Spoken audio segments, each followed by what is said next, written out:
Shalom teman-teman semuanya. Baik, sebelum kita sama-sama memuji dan memuliakan Tuhan, mari kita sama-sama siapkan hati dan pikiran kita saat bersujud. Tuhan, saat ini kami mulai ibadah ini Tuhan. Pimpin ibadah ini dari awal pertengahan hingga akhirnya. Kiranya semuanya boleh berjalan lancar dan sesuai dengan kehendak-Mu. Tuhan, pimpin juga hati kami. Kiranya kami boleh fokus pada firman-Mu. Kiranya firman yang disampaikan boleh kami laksanakan dalam kehidupan kami. Di dalam nama Yesus kami sudah berdoa dan mengucap syukur Tuhan. Baik, teman-teman, walaupun kita nggak bisa ketemu langsung, tapi kita harus tetap semangat ya. Kita akan pujian diberi kuasa.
Kesesatan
berjumpa di dalam persekutuan Boys Brigade secara online. Hari ini kita akan bahas tentang satu tema yang menarik banget untuk kita semua, karena kita semua punya dan kita semua memiliki. Sebelum kita masuk lebih dalam lagi, yuk kita sama-sama doa dulu ya. Tuhan, terima kasih hari ini kami masih diberikan kesempatan untuk mendengarkan firman Tuhan. Di dalam segala kekurangan dan keterbatasan kami seringkali gagal fokus, kami seringkali memikirkan hal lain ketika mendengarkan firman Tuhan. Tuhan yang menolong kami, Tuhan yang juga memberikan kami fokus yang baik supaya firman-Mu bisa mengubah hati kami dan firman-Mu dapat membuat kami semakin mengenal diri kami secara pribadi. Di dalam nama Tuhan Yesus kami berdoa dan bersyukur. Amin. Hari ini kita mau sama-sama belajar dari kitab Efesus pasal 4 ayat 23 sampai 24. Saya akan membacakan untuk kita semua. Efesus pasal 4 ayat 23 sampai 24 berbunyi demikian.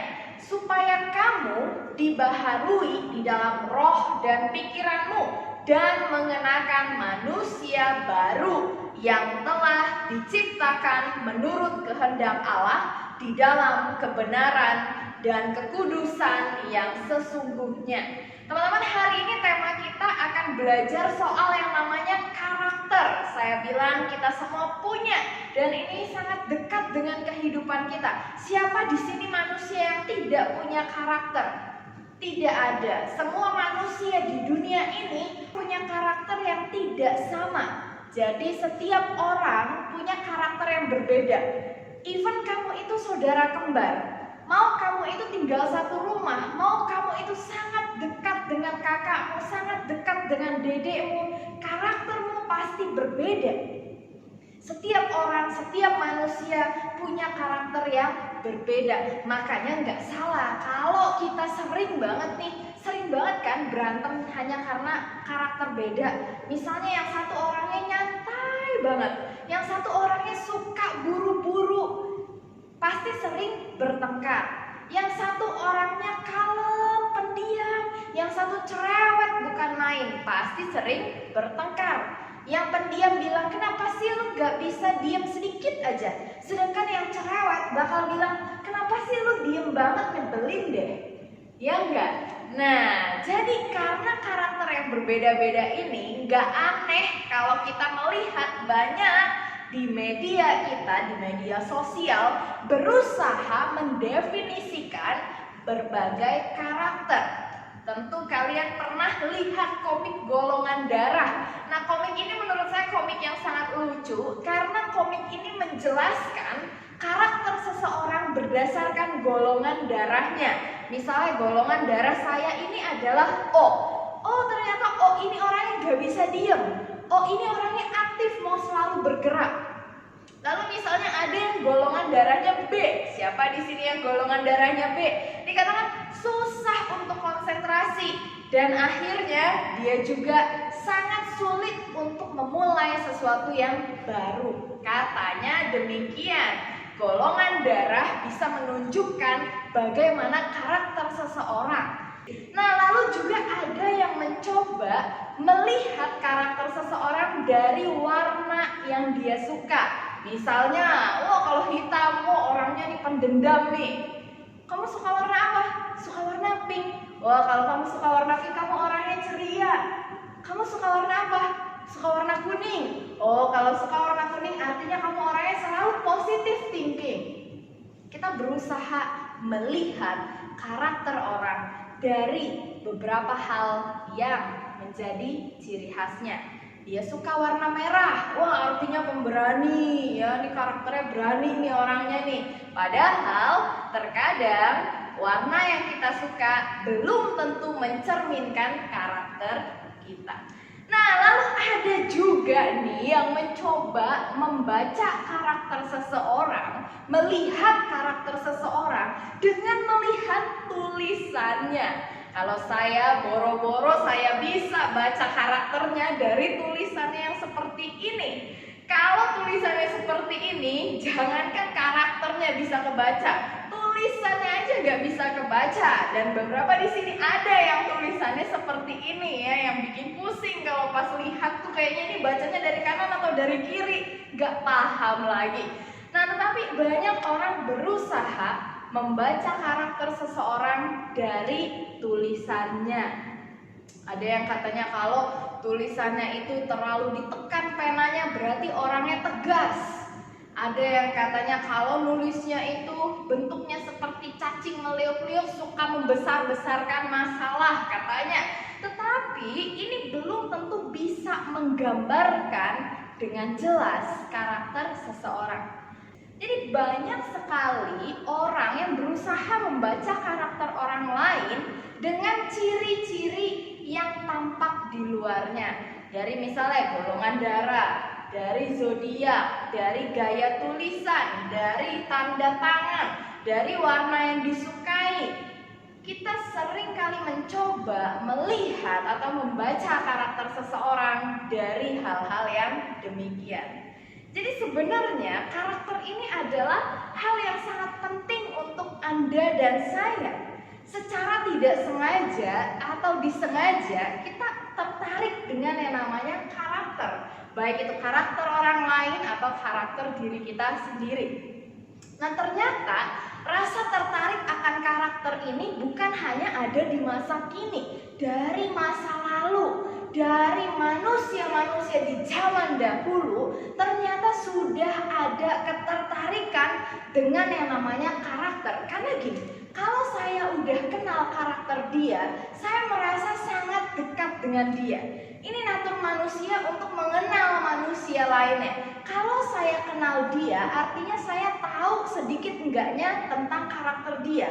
Kebiasaannya apa, kesukaannya apa, dia sifatnya seperti apa. Kalau saya bisa mendefinisikan berbagai hal itu tentang seseorang, artinya saya sudah mengenal dia dengan baik. Ya, jadi dari dulu banyak orang mencoba meneliti, membaca, melihat karakter manusia. Nah, sebetulnya kita balik ke definisi yang paling awal. Apa itu karakter? Karakter adalah kualitas mental dan moral yang khas dalam diri masing-masing individu. Khas ini artinya setiap orang punya nilai masing-masing. Setiap orang punya kualitas karakter masing-masing. Jadi, kenapa nilai-nilai itu berbeda? Misalnya, ada orang yang menganggap terlambat itu adalah hal yang paling tidak bisa dimaklumi. Tapi ada orang yang berpikir telat dikit nggak apa-apa lah, telat 30 menit nggak apa-apa, telat 15 menit nggak apa-apa. Tetapi ada orang yang telat 1 detik aja nggak boleh. Ini cerminan dari karakter yang berbeda, kualitas yang berbeda, ya. Ada orang yang berpikir menunda pekerjaan itu tidak masalah. Tetapi ada orang yang berpikir kerjaan tidak boleh ditunda, harus langsung dikerjakan. Kalau ada PR, meskipun dikumpul jam 8 malam, saya harus selesai sekarang juga. Ini bicara soal kualitas, bicara soal moral, bicara soal mental, bicara soal prinsip kehidupan, dan bicara soal nilai-nilai yang ada di dalam diri kita pribadi. Nah, jadi karakter itu adalah kualitas dari diri seseorang, ya. Jadi perhatikan baik-baik kualitas di dalam diri seseorang. Nah, jadi setiap orang punya kualitas yang berbeda. Contohnya aja, misalnya kamu beli handphone. Kamu beli handphone yang murah dengan handphone yang mahal, tentu ada kualitas yang berbeda. Tidak semua kualitasnya sama. Handphone harga 1 juta dengan handphone harga 10 juta tentu ada kualitas yang berbeda. Maka di dalam karakter ada juga karakter yang berkualitas, juga ada karakter yang kurang berkualitas. Yang kurang berkualitas ini yang seperti apa? Yang kurang berkualitas ini adalah karakter-karakter yang melenceng dari norma-norma yang ada. Misalnya, ada orang yang punya karakter itu pemberontak, suka melawan, siapapun dilawan, termasuk orang tua, bahkan termasuk Tuhan pun dilawan. Nah, ini karakter yang melenceng dari apa? Melenceng dari kebenaran firman Tuhan. Karena kita sebagai orang Kristen, di dalam kekristenan, karakter sangat berkaitan dengan identitas diri di dalam Kristus. Jadi kalau kamu mau melihat karaktermu, mau mengubah karaktermu, kamu harus lihat dari satu sumber, yaitu firman Tuhan, ya. Sumber dari karakter kita, sumber dari perubahan hidup kita itu adalah firman Tuhan. Kamu mau mengubah karaktermu, ubahlah sesuai dengan firman Tuhan. Jadi di dalam kekristenan, kamu dan saya sebagai orang Kristen, karakter kita sangat berkaitan dengan firman Tuhan dan karakter kita sangat berkaitan dengan Kristus, ya. Jadi tentunya di dalam kekristenan kita punya definisi yang berbeda tentang karakter. Di dalam kekristenan, karakter adalah identitasmu di dalam Tuhan. Nah, kita juga akan melihat bagaimana karakter ini terbentuk. Yang pertama tentunya karakter terbentuk sejak kamu kecil. Di dalam lingkungan keluarga adalah lingkungan yang paling pertama membentuk karaktermu. Nah, jadi keluarga ini punya peran penting untuk membentuk karakter kita. Nah, tetapi ingat, saya mau pesan, jangan salahkan keluargamu atas karaktermu hari ini.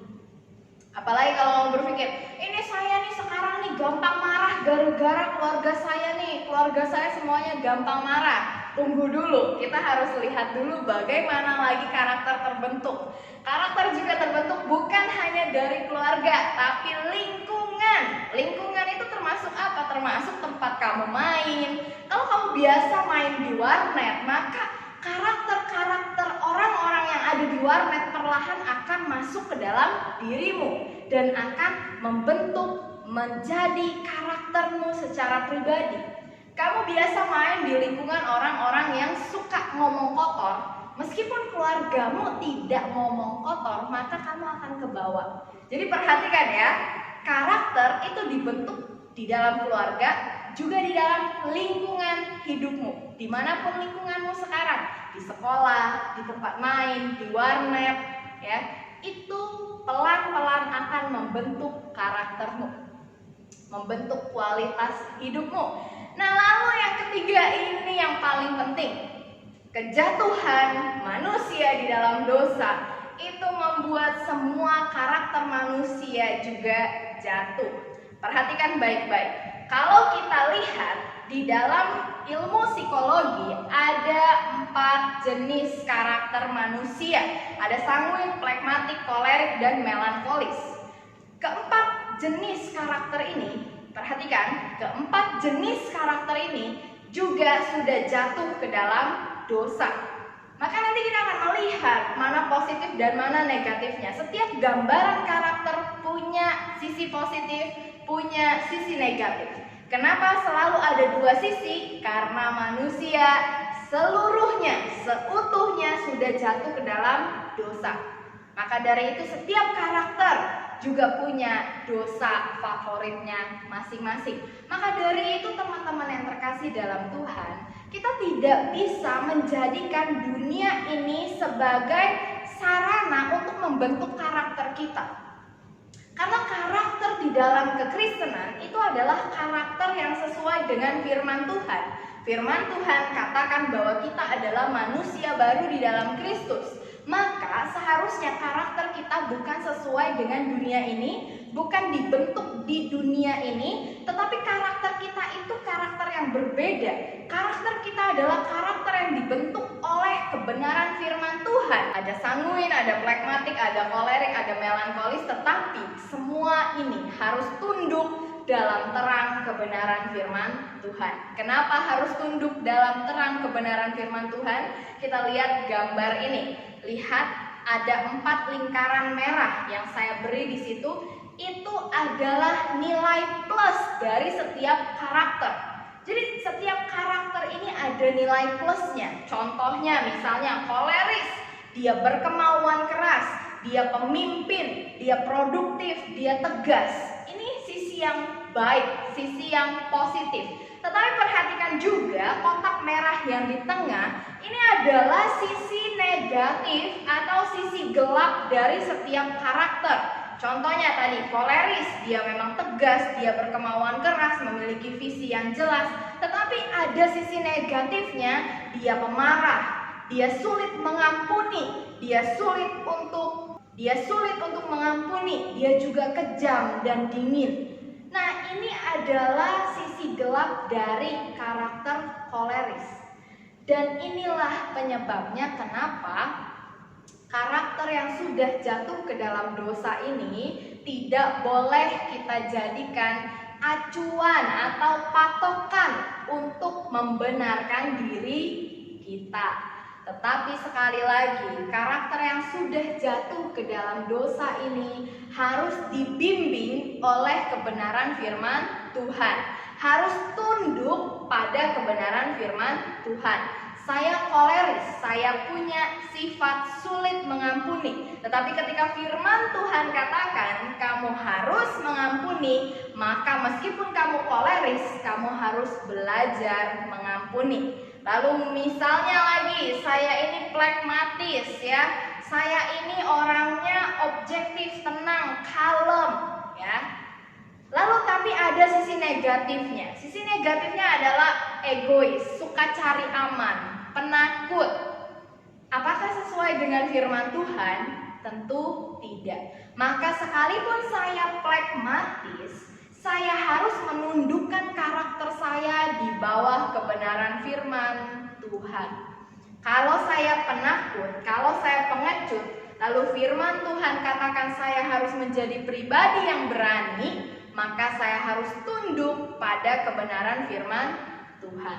Nah, jadi penting untuk kita tahu bahwa warna karakter kita dan orang lain itu penting untuk kita pelajari. Dan selama beberapa pertemuan ke depan kita akan terus membahas tentang karakter dan lebih fokus kepada 4 karakter tadi, sanguin, pragmatik, melankolis, dan koleris. Nah, penting untuk kita tahu warna karakter kita.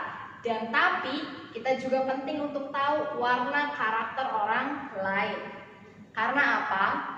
Untuk berelasi dengan orang lain, ketika kita tahu, oh dia warna karakternya seperti ini, kita jadi lebih bisa mengerti, kita jadi bisa lebih bijaksana. Nah, lalu penting juga untuk kita mengasihi orang yang karakternya berbeda dengan kita. Karena inilah perintah firman Tuhan. Kasihilah sesamamu manusia. Manusia yang karakternya berbeda dengan kamu juga harus kamu kasihi. Lalu penting untuk menundukkan karakter kita di bawah kebenaran firman Tuhan. Jadi ketika saya tahu saya ini orang yang koleris, saya tidak menuntut orang lain untuk terus-menerus mengerti karakter saya, tetapi saya juga belajar mengerti karakter orang lain, dan saya juga belajar untuk menundukkan diri saya, karakter saya di bawah kebenaran firman Tuhan. Nah, saya harap ke depan kita akan lebih mengenal diri kita, dan kita ke depan akan lebih juga mengenal orang lain dan memikirkan bagaimana caranya supaya kita bisa lebih bijaksana berelasi dengan orang lain dan menghormati perbedaan karakter yang ada di sekitar kita. Mari kita sama-sama berdoa. Tuhan, terima kasih hari ini kami boleh belajar dari kebenaran firman-Mu. Di dalam kekurangan kami ya Bapa, Tuhan jadikan kami orang-orang yang memiliki karakter Kristus di dalam hidup kami. Kami adalah manusia-manusia baru, maka biarlah Tuhan mengubahkan hati dan pikiran kami. Tuhan yang menyempurnakan kami supaya hidup kami boleh memuliakan dan menyenangkan hati Tuhan. Di dalam setiap warna karakter kami ingin memuliakan Tuhan di dalamnya. Kami ingin Tuhan disenangkan melalui kepribadian dan karakter kami. Di dalam nama Tuhan Yesus kami berdoa dan bersyukur. Amin.